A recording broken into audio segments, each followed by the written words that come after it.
자, 오늘은 지구 시스템의 에너지와 물질 순환에 대해서 알아보도록 할 거예요. 우리가 지난 시간까지는 무엇에 대해서 배웠었냐면 지구 시스템의 구성 요소가 총 5가지가 있었죠. 그래서 직권, 수권, 기권, 생물권, 외권 이렇게 5가지 요소의 특징들을 살펴봤고요. 오늘은 이런 지구 시스템이라고 하는 어떤 커다란 그런 시스템이 어떻게 운영이 되고 있는지, 즉 이런 지구 시스템에서의 에너지는 무엇이며, 그리고 물질들은 어떻게 순환하는지, 에너지는 어떻게 순환하는지에 대해서 알아보도록 하겠습니다. 그래서 여기는 내용들이 굉장히 가벼워요. 여러분들이 뭐 그렇게 심오한 이해가 필요하거나 아니면 이렇게 많은 생각을 하는 부분이 아니라 그냥 편하게 받아들이면 되는 부분이기 때문에 부담 없이 공부하면 좋을 것 같아요. 학습지 23쪽과 교과서 121쪽을 함께 보도록 합시다. 첫 번째로 나오는 게 지구 시스템의 에너지원이에요. 자, 우리 지구 시스템엔 여러 가지 요소들이 있죠? 그럼 그런 요소들이 잘 운영될 수 있도록 에너지를 주어야 돼요. 그쵸? 우리 뭐 컴퓨터라고 하는 시스템이 잘 운영이 되려면 무엇이 필요하죠? 네, 전기라고 하는 에너지가 필요해요. 그리고 사람이라고 하는 개체가 잘 살고 운영이 되기 위해서는 우리는 뭐가 필요하죠? 네, 여러 가지 뭐 음식물이나 호흡 등을 통해서 에너지를 얻어야 되죠. 마찬가지로 지구 시스템도 잘 운영이 되기 위해서는 에너지가 필요해요. 그러면 그 에너지원이 무엇이냐? 이렇게 우리가 3가지로 정리를 할 수가 있습니다. 먼저 첫 번째로 가장 중요한 게 무엇이냐면 바로 이거예요. 이거 우리 뭐죠? 네, 여러분들이 수업을 듣고 있는 지금 이 순간에도 밖에 보이는 것, 태양이죠? 우리 지구 시스템을 운영할 수 있게 하는, 잘 돌아갈 수 있게 하는 가장 근본적인 에너지는 바로 이 태양 에너지라고 볼 수 있어요. 이 태양 에너지가 지구의 가장 중요한 에너지원이라고 볼 수가 있습니다. 그래서 1번에 들어갈 말은 날씨 변화를 일으키고 다양한 생명 활동에 관여하며 지구 시스템의 모든 요소에 영향을 미치는 근원적인 에너지다. 가장 근본적인 에너지라고 볼 수 있어요. 그리고 지구 시스템의 에너지원 중 가장 많은 양을 차지하는 이것은 방금 전에 봤다시피 태양 에너지라고 할 수 있죠. 1번의 태양 에너지. 자, 태양 에너지가 지구 시스템에 가장 중요하다라고 하는 걸 여러분들이 기억하면 될 것 같아요. 그다음에 두 번째 에너지원은 무엇이냐면 지구 내부 에너지입니다. 지구 내부 에너지? 말 그대로 지구 내부에 있는 에너지예요. 이게 무슨 소리냐면 우리 앞에 직권에 대해서 배울 때 이렇게 지구 내부는 총 4개의 층상구조로 이루어져 있다고 했죠. 그쵸? 자, 그 중에서 이 지각과 이 멘틀에는 방사성 원소라고 하는 것이 들어있어요. 방사성 원소가 무엇인지는 우리가 깊게 알 필요는 없고, 쉽게 말하면 방사성 원소라고 하는 것이 붕괴가 되면서 다른 원소로 바뀌어요. 자, 이렇게 원소가 다른 원소로 바뀔 때 그 속에서 에너지가 발생합니다. 열이 발생하게 돼요. 지구 내부 에너지는 이렇게 지각과 멘틀 속에 포함된 방사성 원소가 붕괴돼서 다른 원소로 바뀔 때 발생하는 열이 바로 지구 내부 에너지예요. 알겠죠? 여기 오타가 있죠? 여기 오타가 있는데 발생하는 열. 자, 그리고 열과 또 한 가지가 더 있어요. 지구 형성 과정에서 생성된 열이에요. 우리 아주 과거에 지구가 처음 형성될 때 만들어진 열도 포함이 됩니다. 알겠죠? 그래서 지구 내부 에너지는 크게 2가지예요. 먼저 지구가 처음 만들어질 때 생성된 거랑, 그리고 지각과 멘틀 속에 포함된 방사성 원소가 붕괴할 때 발생하는 열, 이렇게 2가지로 볼 수가 있습니다. 그래서 이러한 지구 내부 에너지가 외핵의 운동을 일으켜 지구 자기장을 형성을 하게 돼요. 우리 지구도 하나의 자석처럼 적용을 해서 자기장이 있잖아요. 그쵸? 그래서 우리 지구 내부 구조 중에서 이 외핵이 운동을 해서 지구 자기장을 형성할 수 있습니다. 그리고 또한 이런 지구 내부 에너지는 멘틀 대류를 일으켜서 대륙을 이동시키고 지진과 화산 활동을 일으킬 수 있어요. 이건 뭐냐면은 자 이렇게 우리 예전에 멘틀은 유동성이 있기 때문에 대류 현상이 일어날 수 있다고 했죠. 이렇게 멘틀에서 대류가 일어나기 때문에 멘틀의 바깥에 있는 대륙을 이동시키고 또한 여러 가지 지진이나 화산 활동 같은 거를 일으키는데 기여를 할 수 있다는 것을 정리해두면 될 것 같아요. 알겠죠? 자, 그 다음에 세 번째 에너지는 무엇이냐? 세 번째로는 조력 에너지입니다. 조력 에너지가 뭐예요? 초등학교나 중학교 때 한두 번씩 들어봤을 거예요. 우리 조수간만의 차라고 하는 거 들어봤죠? 조수간만의 차가 뭐예요?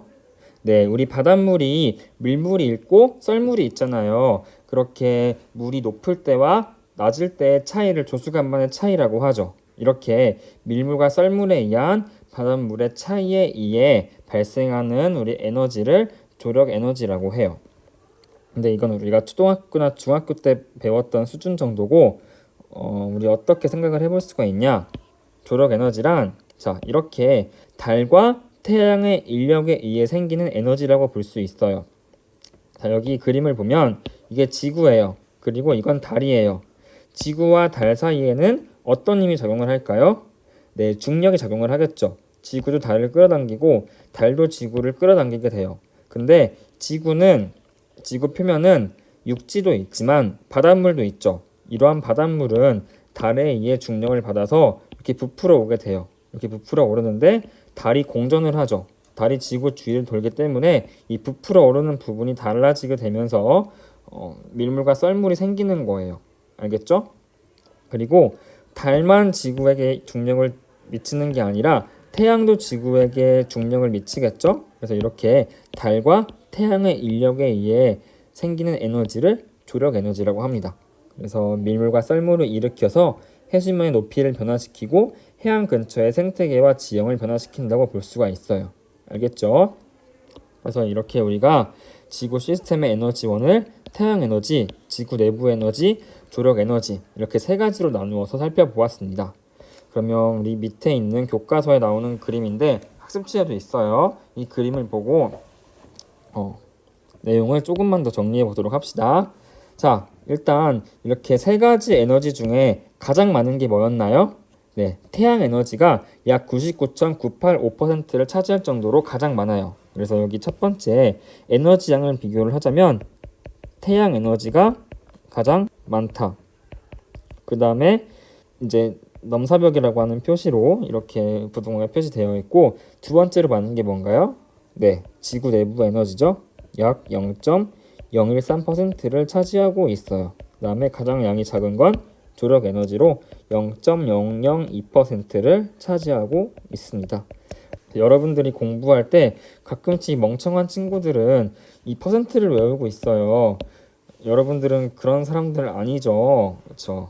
태양 에너지가 가장 많다는 거를 가장 근본적인 에너지이자 주요 에너지원이라는 걸 우리가 기억을 해야만 되고요. 자, 그래서 태양 에너지가 이렇게 지구로 이렇게 막 들어와요. 이렇게 막 들어오는데 그러면 들어오는 태양 에너지를 우리가 전부 다 흡수를 할 수 있을까요?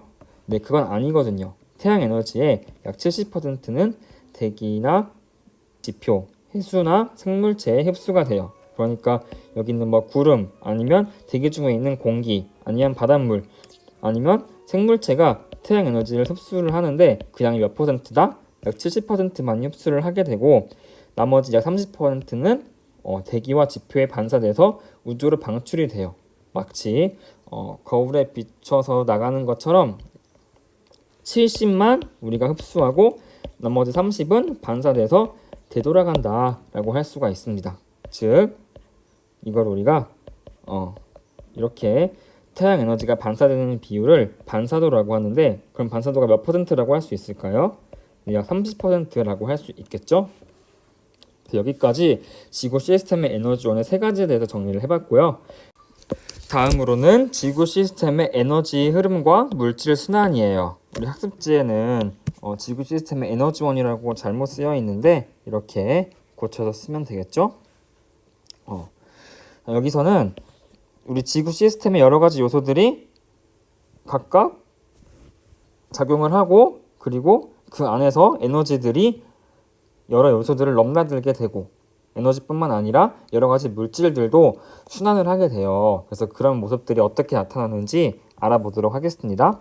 먼저 첫 번째로 에너지 흐름과 물질 순환으로 나타나는 자연현상들이 여러 가지가 있어요. 정말 수도 없이 있는데 그중에 우리 교과서 122쪽에 대표적인 게 뭐가 있냐면 바로 태풍이 있습니다. 태풍이 뭔지 알아요? 우리 모두 태풍을 겪어본 적이 있죠. 태풍 때문에 뭐 비바람도 많이 맞아봤을 거고 태풍 때문에 힘든 일이 많이 있었을 거예요. 태풍이란 무엇이냐면 자 이렇게 생겼죠. 우리 여기 지금 우리나라가 여기 있고 이 주변에 이렇게 소용돌이 모양으로 발달한 구름 무리가 발달한 것이 있는데 이게 바로 태풍이죠. 태풍. 그래서 우리 태풍이 어떻게 에너지와 물질 순환을 나타내느냐 우리 교과서를 보면서 한번 같이 볼까요? 교과서 120 몇 쪽이더라? 122쪽을 보면은 에너지의 흐름과 물질 순환으로 나타나는 대표적인 자연현상으로 태풍이 나와 있어요. 자, 일단 우리 태풍으로 인해서 어떤 기상현상이 일어나요? 네, 비도 내리고 바람도 불고. 자, 이렇게 지구상에 존재하는 물은 무슨 권이에요? 수권이죠. 그쵸? 근데 이렇게 비가 내리면 물이 어디로 이동하죠? 네, 땅으로 이동해요. 즉 직권으로 이동을 하죠. 자, 뿐만 아니라 이렇게 비바람으로 인해서 누가 영향을 받나요? 네, 이렇게 사람이나 식물 같은 생물권에도 영향을 줄 수가 있죠. 자, 이런 식으로 지구에 있는 이런 각 구성 요소들은 서로 다른 권역에 영향을 미칠 수가 있습니다. 자, 그러면 우리 질문에 한번 답해 보도록 할까요? 태풍을 일으키는 지구 시스템의 에너지원은 무엇일까요? 에너지원. 자, 우리 지구 시스템을 운영하는 가장 근본적인 에너지 뭐라 그랬나요? 네, 태양 에너지라고 했죠. 태양 에너지. 그래서 지구의 시스템의 에너지원은 태양 에너지라고 볼 수 있고요. 그렇다면 태풍이 발생하여 강한 비를 내리기까지는 에너지는 어떻게 흐르고 에너지의 흐름에 따라 물은 어떻게 이동하는지 설명해 보자. 자, 이건 우리 학습지를 다시 보면서 정리해 보도록 할까요? 학습지 24쪽으로 다시 넘어가면은 자, 태풍으로 인한 에너지의 이동과 물질의 이동에 대해서 알아보도록 하겠습니다. 자, 그 전에 일단 태풍이 어디에서 어떻게 발생하는지 간단하게 그 정의를 정리해 보도록 할까요? 자, 먼저 태풍이 발생하려면 어디에서 어떻게 발생하냐에 대해서 한번 생각을 해볼 건데 우리 태풍을 이렇게 보면은 태풍은 이런 식으로 이루어져 있어요. 우리 태풍이 발생하면은 굉장히 많은 구름이 발생하게 되죠. 자, 그리고 태풍은 우리 주로 언제 발생하는지 알아요?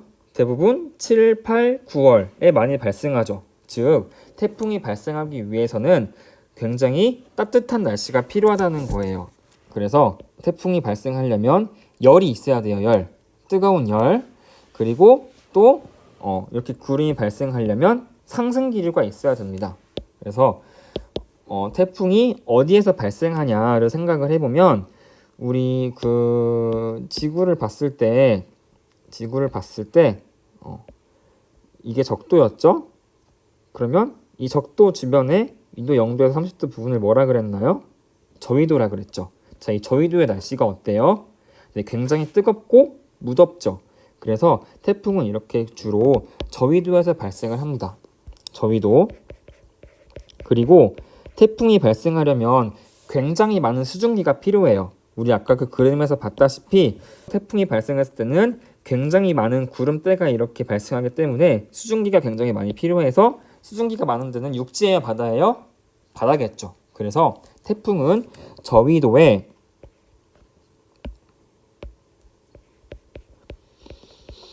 따뜻한 바다에서 발생합니다. 알겠죠? 그 다음에 이렇게 저위도의 따뜻한 바다에서 증발한 수증기가 강한 상승 기류를 받아서 구름이 형성돼요. 그러니까 바다에서 수증기가 증발을 해가지고 굉장한 상승 기류를 받아서 굉장히 큰 구름이 발생을 하는 거죠. 알겠죠? 그래서 이 태풍은 열과 수증기가 필요하기 때문에 저위도, 따뜻한 바다, 강한 상승 기류 이런 게 키워드라고 할 수 있겠죠. 그렇다면 이런 태풍에 의한 에너지가 어떻게 이동이 되냐? 먼저 수증기가 증발할 때 열 에너지를 흡수해요.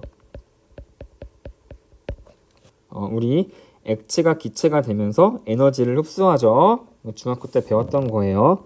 그리고 또 구름이 형성되면서는 열 에너지가 방출이 됩니다. 반대로 이런 수증기가 이제 구름이 되면서, 즉 구름이라고 하는 거는 물방울로 이루어져 있잖아요. 이때는 열 에너지를 방출하는 거죠. 그래서 이렇게 에너지가 이동을 하게 되고, 그렇다면 이제 좀 더 확장시켜서 태풍이 우리 지구 시스템에서 어떤 역할을 하냐? 우리 아까 태풍이 어떤 위도에서 발생한다고 했나요? 네, 저위도에서 발생한다고 했죠. 근데 지구는 우리 아까 그 그림을 다시 그려보면은 이렇게 지구가 있으면 이 저위도 부분이 덥고 고위도 부분이 춥죠. 그쵸? 여기는 더워요. 즉 뜨거워요. 여기는 어때요? 남극, 북극 이런데 굉장히 춥죠. 그럼 에너지가 어디가 더 많을까요? 네, 바로 이 저위도 부분의 에너지가 좀 과잉 상태이고 이 고위도 부분의 에너지는 부족한 상태라고 볼 수 있어요. 그렇기 때문에 저위도의 에너지를 고위도로 전달한다고 볼 수 있어요. 그렇죠? 그래서 여기는 에너지가 많고 뜨거우니까 에너지를 태풍이 저위도에 있는 걸 고위도로 이동을 시켜줍니다. 왜냐하면 태풍은 저위도에서 발생해서 고위도로 이동하기 때문이죠. 그래서 이 과정을 통해 에너지 평형을 도와주는 역할을 합니다. 알겠죠? 그다음에 두 번째로는 어떤 역할을 하냐면 이 태풍이라고 하는 게 기본적으로 비바람이 굉장히 강하죠. 비가 많이 내려요. 그래서 물이 순환을 하는데 역할을 합니다. 즉 저위도에서 생성된 구름이 고위도로 이동하면서 많은 양의 비를 내려주게 되고 물이 순환할 수 있도록 도와준다는 거죠. 알겠죠? 자, 그래서 이렇게 에너지의 흐름과 물질 순환으로 나타나는 자연현상인 대표적인 것으로 태풍에 대해서 알아봤고요. 자, 그러면 이제는 물질의 순환에 대해서 좀 더 자세하게 알아보도록 할 건데요. 방금 전에 태풍이 물의 순환을 하는 역할을 한다고 했죠. 이 물의 순환에 대해서 좀 더 자세하게 알아보도록 할까요? 자, 물의 순환에 대한 그림이 교과서에 나와 있고 이걸 선생님이 학습지에도 가져와 봤어요. 물이 어떻게 이동하는지 이 그림을 통해서 알아보도록 합시다. 우리 물이라고 하는 게 어디에 있어요? 네, 바다에도 있고 육지에도 있고 대기에도 있죠. 그쵸? 근데 일단 대기에 존재하는 물은 어디에 있나요? 네, 대부분 구름 속에 있고 이런 구름이 비를 내리면서 물이 이동하게 되죠. 이렇게 구름에 있던 물이 육지나 바다로 이동하는 현상을 뭐라고 하나요? 네, 강수라고 하죠. 강수. 반면에 이렇게 내렸던 비가 이제 시간이 지나면 점점 증발해서 다시 구름, 대기 쪽으로 돌아가게 되죠. 이렇게 물이 다시 수증기가 되는 과정을 뭐라고 하나요? 네, 증발이라고 합니다. 이렇게 물은 강수와 증발 과정을 통해서 대기에 있다가 아니면 뭐 육지에 있다가 바다에 있다가 이런 식으로 계속해서 순환을 하게 돼요. 그럼 이 내용을 우리 글씨로 좀 정리를 해보면 첫 번째로 이러한 물의 순환의 원동력이 무엇이냐? 원동력이 무엇일까요? 원동력은 태양 에너지겠죠? 태양 에너지에 의해서 우리 비가 내리기도 하고 증발이 되기도 하고 그래서 태양 에너지의 흐름이 이러한 물의 순환의 원동력이라고 볼 수 있어요. 알겠죠? 자, 그 다음에 두 번째로는 우리 육지와 바다에서 강수와 증발량을 비교해 볼게요. 우리 바다, 강수량이 많아요? 증발량이 많아요? 이거랑 이거. 그쵸? 증발량이 많죠? 바다에는 기본적으로 물이 많기 때문에 강수량보다 증발량이 많아요. 반면에 육지는 어떨까요? 육지는 반대겠죠? 그러면 숫자를 보면은 강수량이 더 많아요. 증발량보다. 그래서 육지는 강수량이 더 많고 바다는 물이 많기 때문에 증발량이 더 많다. 그러면 이것들이 어떻게 평형을 이룰까요? 이렇게 계속해서 바다가 증발량이 많고 계속해서 육지에 강수량이 많으면은 육지는 점점 이제 물이 많아지게 되고 바다는 점점 물이 빠져나가고 그럴 수가 있잖아요. 근데 왜 그러지 않을까요? 네, 그것은 바로 이렇게 육지에서 바다로 어느 정도 물이 이동을 합니다. 즉, 육지의 물이 지하로 침투하게 되어서 또는 이렇게 강에 의해서 지표 유출에 의해서 육지의 물이 바다로 어느 정도 이동을 하게 돼요. 그래서 이렇게 육지는 강수량이 더 많고 바다는 증발량이 더 많지만 육지에 내린 강수 중에서 일부가 바다로 유입되어 평형을 이룰 수 있게 된다라고 할 수가 있습니다. 알겠죠? 그다음에 그 밑에는 이러한 물의 순환에 의한 여러 가지 현상에 대해서 알아보도록 할게요. 물이 순환을 하면서 강수 현상과 다양한 날씨 변화가 일어나게 되어 바다나 강이나 호수의 물들은 태양 에너지를 흡수를 하게 되어서 무엇이 될까요? 네, 증발을 하겠죠. 물이 증발하면 뭐가 되나요? 수증기가 되죠. 수증기가 되어서 결국에 이 수증기가 상승합니다. 그러면 다시 이 수증기가 응결을 해서 물방울이 되죠. 이렇게 수증기가 이렇게 지표에 있던 수증기가 상승을 해서 높은 고도에서 하늘에서 다시 물방울이 되면 이걸 우리가 구름이라고 부르죠. 그래서 태양 에너지를 흡수한 물이 증발해서 수증기가 되었다가 이 수증기가 태양 에너지를 받아서 상승하고 다시 응결해서 물방울이 되면 구름이 된다라고 할 수가 있는 거죠. 그리고 이러한 구름은 다시 비나 눈을 내리게 되어서 물이 다시 직권이나 수권으로 이동을 하게 된다. 즉 물이 수증기가 되고 구름이 되고 비가 되고 다시 증발하고 이런 현상들이 계속해서 반복해서 일어난다고 하는 거죠. 알겠죠? 그다음에 네 번째로는 지상의 생물들이 생명을 유지하는데 물이 큰 역할을 합니다.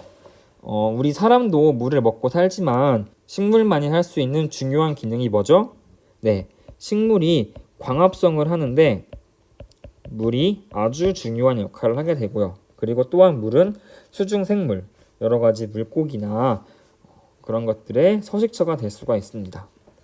다섯 번째로는 암석의 풍화와 침식을 일으켜 지표의 모양을 달라지게 해요. 우리 암석이 비를 오랫동안 맞으면 침식이 되고 풍화가 일어나게 돼요. 그다음에 여섯 번째로는 지상의 물 중의 일부는 다시 수증기가 되어서 기권으로 이동한다 라고 하는 이런 현상들을 우리가 볼 수가 있어요. 마지막으로 탄소의 순환에 대해서 정리해 보도록 합시다. 우리 앞에서 봤던 물의 순환처럼 탄소도 이렇게 지구 여러 곳곳을 순환을 해요. 탄소는 다양한 물질 순환과 에너지 흐름을 통해 균형을 이루고 있다고 볼 수가 있습니다. 쉽게 이해되죠? 자, 여기 그림에서 보는 것처럼 탄소가 이렇게 바다, 산, 생물, 대기 이렇게 다양한 권역들을 순환을 하고 있는데 이 탄소는 물과 다르게 이렇게 각각의 구성 요소마다 존재하는 형태가 달라요. 그러니까 기권에서는 이산화탄소 아니면 메테인 이런 형태로 존재하고 수권에서는 주로 탄산이온의 형태로 존재하고 이런 식으로 다르거든요. 이렇게 탄소가 존재하는 형태를 정리를 해보면 먼저 기권은 기체의 형태로 있겠죠. 그 중에서도 이산화탄소와 메테인의 형태로 존재하고 있습니다. 화학식도 써볼까요? 이산화탄소는 CO2죠. 메테인은 CH4였어요. 다 기억나죠? 그 다음에 수권은 탄소가 물에 녹아 있는데 탄산이온의 형태로 존재하고 있어요. 자, 탄산이온을 우리가 화학식으로 쓰면 CO3 라고 쓸 수가 있습니다. 그 다음에는 직권이에요. 자, 직권은 탄소가 고체 형태로 존재하겠죠. 그 중에서도 탄산은 주로 석회암의 형태로 존재하고 있습니다. 자, 석회암이 뭐예요? 우리 초등학교나 중학교 때 많이 들어봤을 텐데, 자, 이렇게 생긴 돌을 석회암이라고 해요. 우리 초등학교 때 실험 해봤을지 모르겠는데, 이런 석회암에다가 우리가 묽은 염산을 떨어뜨리면 기체가 발생하는 모습을 볼 수가 있었죠. 그래서 이런 석회암 속에는 탄소가 다량으로 함유가 되어 있습니다. 그리고 탄소가 석회암 외에도 화석연료에도 많이 함유가 되어 있어요. 자, 화석연료가 뭐예요? 생물이 죽어서 땅에 묻히면 아주 오랜 시간이 지나면 이걸 우리가 연료로 쓸 수 있게 돼요. 이거를 우리가 화석 연료라고 부르는데 뭐 석탄, 석유, 우리가 흔히 사용하는 그런 연료들을 모두 화석 연료라고 볼 수가 있습니다. 그 다음에 생물권에서는 어떤 형태로 존재하냐면 유기화합물의 형태로 존재해요. 우리 앞에서 생물체를 구성하는 원소에 대해서 배울 때 생물을 이루는 원소 중에 가장 많은 게 뭐였나요? 네, 바로 탄소였죠. 그래서 이 유기화합물 그 중에서도 뭐 포도당이라든지 골격이라든지 뭐 단백질 이런 것들이 모두 탄소가 포함되어 있는 유기화합물이라고 볼 수가 있습니다. 그래서 이렇게 탄소가 존재하는 형태들을 살펴봤고요. 그리고 석회암의 화학 성분도 한번 써보면 석회암은 CaCO3로 이루어져 있습니다. 이렇게 칼슘과 탄산 결합된 형태로 이루어진 성분으로 이루어져 있는 암석을 우리가 석회암이라고 해요. 자, 그러면 이렇게 기권, 수권, 직권, 생물권마다 탄소가 다른 형태로 존재하고 탄소가 서로 이렇게 순환을 하면서 각각의 다른 형태로 전환이 되면서 순환하는 모습을 볼 수가 있어요. 그럼 우리 그 내용을 하나하나 살펴보도록 합시다. 먼저 기권의 탄소에 대해서 볼까요? 자, 기권의 탄소는 화석 연료의 연소, 화산 분출, 해수의 수온 상승 등으로 공급된 거예요. 그러니까 화석 연료는 어디에 존재하는 탄소인가요? 네, 여기 직권에 있는 탄소죠. 근데 이 화석 연료를 우리가 연소시킨다. 즉 화석 연료를 태우게 되면 뭐 석탄이나 석유 같은 연료들을 우리가 태우게 되면은 우리 공기 중에 이산화탄소의 농도가 증가하게 되죠. 그리고 화산 분출을 이 화산이 분출하면 가스가 나와요. 그러면서 우리 기권에 각종 탄소를 포함하는 기체들이 늘어나게 되죠. 그리고 해수의 수온이 상승하면 기권의 탄소가 증가한다. 이게 무슨 말일까요? 자, 우리 물, 즉 해수는 수온이 낮을수록 기체의 용해도가 높아집니다. 자, 이게 무슨 말일까요? 물이 차가울수록 기체가 많이 녹아있을 수가 있어요. 그러니까 우리 탄산음료 같은 거 생각해 볼까요? 우리 콜라나 사이다 같은 거 먹을 때 차가울 때랑 뜨거울 때랑 언제 더 청량감이 높아요? 네, 차가울 때 더 청량감이 높죠. 그 말은 수온이 낮을수록 물의 온도가 낮을수록 그 탄산음료에 들어있는 탄소가 많다라는 얘기죠. 해수도 마찬가지예요. 해수도 수온이 낮을 때 기체의 용해도가 높아져요. 그러면 해수의 수온이 상승하게 되면은 탄산이온이 많이 녹아있을 수가 없겠죠. 그래서 해수의 수온이 상승하면은 해수의 탄소가 기권으로 빠져나간다 라고 생각을 할 수가 있겠죠. 그래서 이런 결과로 빗물이 약한 산성을 띠고 암석을 녹여서 바다로 이동을 할 수 있고요. 더불어서 해저 화산 분출로 바다에 탄소를 공급하기도 합니다. 알겠죠? 이렇게 기권의 탄소가 여러 가지 영역들의 영향을 받아가지고 순환하는 모습을 볼 수가 있습니다. 그 다음은 수권의 탄소에 대해서 볼까요? 자, 수권의 탄소는 내용이 비교적 쉬워요. 먼저 해양 생물들이 골격을 형성할 수 있어요. 자, 어떤 것들이 있을까요?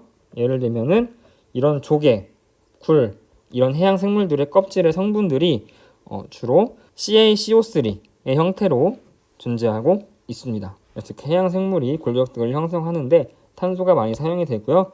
그 다음에 두 번째로는 칼슘 이온과 결합하여 탄산염의 형태로 해저에 퇴적이 돼요.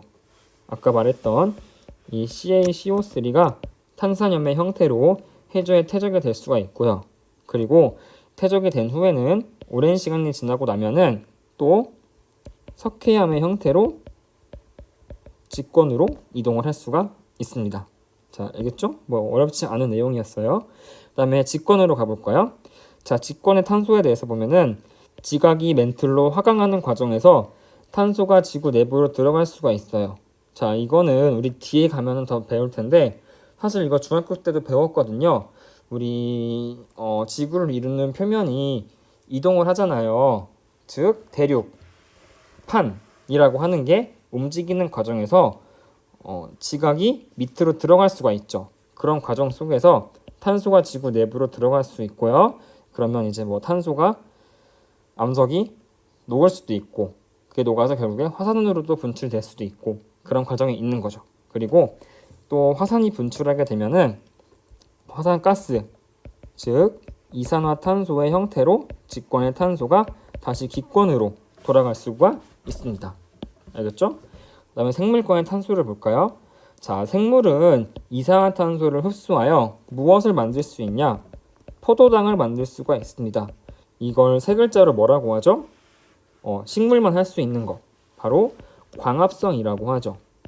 자, 식물이 물과 이산화탄소를 이용을 해서 그리고 빛을 이용을 해서 스스로 양분을 만드는 과정, 포도당을 만드는 과정을 광합성이라고 했습니다. 그리고 또 생물이 죽으면 생물 내에 있던 탄소가 무엇이 될까요? 아까 말했었는데 생물이 죽어서 땅에 묻혀서 오랜 시간이 지나면 뭐가 되죠? 네, 석탄이나 석유 같은 화석 연료가 되죠. 그래서 생물이 죽으면 생물 내의 탄소가 화석 연료로 저장된다라고 할 수가 있습니다. 자, 그래서 이렇게 지금까지 기권, 수권, 직권, 생물권에서의 탄소가 어떻게 상호작용을 하고 순환을 하는지에 대해서 알아봤고 마지막으로 에너지의 흐름에 대해서 볼까요? 자, 이건 뭐 간단하죠. 상식적인 내용이니까 한번 읽어볼게요. 화산이 분출할 때 지구 내부 에너지가 방출될 수 있다. 그리고 해수의 수온 상승으로 이산화탄소를 방출할 때 태양 에너지를 흡수한다. 그리고 광합성 과정에서 태양 에너지를 화학 에너지로 전달한다. 아까 앞에 이 내용이었죠. 생물권에서 생물은 이산화탄소를 흡수하여 포도당을 만드는 과정. 이 광합성을 한다는 게 광합성의 과정 속에서 빛에너지가 필요하고 이러한 빛에너지, 즉 태양 에너지를 포도당이라고 하는 화학 에너지로 저장할 수 있다고 하는 겁니다. 그 다음에 화석 연료와 연소 과정에서 열에너지와 빛에너지의 형태로 방출될 수 있다. 자, 이렇게 물질뿐만 아니라 탄소라고 하는 물질뿐만이 아니라 이러한 탄소의 순환 속에서 에너지도 같이 순환을 할 수 있다라는 모습을 우리가 볼 수가 있습니다. 그래서 이렇게 우리가 여기까지 학습지 25페이지까지 했어요. 정리를 해보면 지구 시스템의 에너지와 물질 순환. 그래서 지구 시스템 에너지원은 세 가지가 있었고 그리고 에너지와 흐름의 물질 순환으로 나타나는 자연현상이 여러 가지가 있지만 우리는 대표적으로 태풍에 대해서 봤습니다. 그리고 우리 지구의 수많은 물질들 중에서 물, 그리고 탄소가 어떻게 순환하는지에 대해서 배웠어요. 자, 오늘 내용 아마 크게 어렵지 않을 것으로 생각이 돼요. 과학에 대한 지식이 별로 없는 친구들도 한번 선생님 설명 듣고 쭉 읽어보면은 충분히 이해할 수 있는 내용이라고 생각이 드니까 한번 열심히 공부해보면 좋을 것 같아요. 알겠죠? 사실 이렇게 쉽다고 말했지만 사실 이게 쉽지 않은 친구들도 있을 텐데 그런 사람들도 한번 복습을 해보면서 차근차근 읽어보면은 충분히 할 수 있을 정도 내용이니까 기말고사 때까지 이 내용들을 잘 기억을 해보길 바래요. 혹시나 모르는 거 있으면 언제든지 부끄러워하지 말고 질문을 하면 돼요. 알겠죠? 질문한다고 해서 창피한 게 아니에요. 내가 모르는 거를 이걸 질문한다고 해서 내가 멍청해 보이진 않을까? 아니면 내가 바보 같아 보이지 않을까? 다른 친구들이 왜 쟤는 왜 저런 걸 질문을 해? 라고 생각을 할 수도 있지만 전혀 그런 게 아니에요. 내가 모르는 거는 다른 친구들도 모르는 거일 확률이 99%니까 모르는 게 있으면 언제든지 질문을 하길 바랍니다. 그러면 우리 다음 시간에 다른 내용으로 또 만나도록 합시다.